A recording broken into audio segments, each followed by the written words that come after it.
আসসালামু আলাইকুম ওয়া রাহমাতুল্লাহি ওয়া বারাকাতুহু। আলহামদুলিল্লাহ ওয়াসসালাতু ওয়াসসালামু আলা রাসূলিল্লাহ, আম্মা বাদ।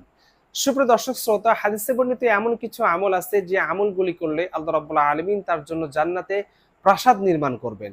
আর সেই প্রাসাদগুলি কেমন হবে প্রিয় নবী সাল্লাল্লাহু আলাইহি সাল্লাম সেটাও জানিয়ে দিয়েছেন।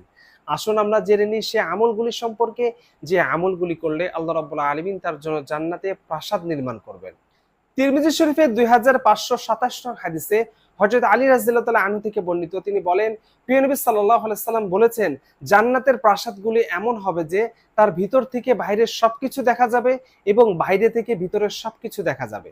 এক বেদুইন সাহাবী উঠে দাঁড়িয়ে জিজ্ঞেস করলেন, হে আল্লাহর রাসূল সাল্লাল্লাহু আলাইহি সাল্লাম, এই প্রাসাদগুলি কাদের জন্য? প্রিয় নবী সাল্লাল্লাহু আলাইহি সাল্লাম বললেন, যারা উত্তম ও সুমধুর কথা বলে এবং ক্ষুধার্তকে খাবার দেয়, প্রায় রোজা রাখে এবং লোকেরা রাতে ঘুমিয়ে থাকা অবস্থায় সে জাগ্রত থেকে আল্লাহ তাআলার জন্য নামাজ আদায় করে, তাদের জন্য।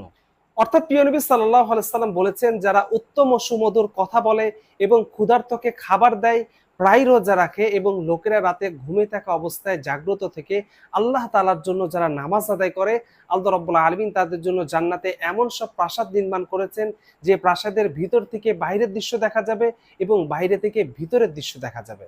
তাই আল্লাহ রাব্বুল আলামিন আমাদের সবাইকে এই আমলগুলি করার তৌফিক দান করুন। আমিন।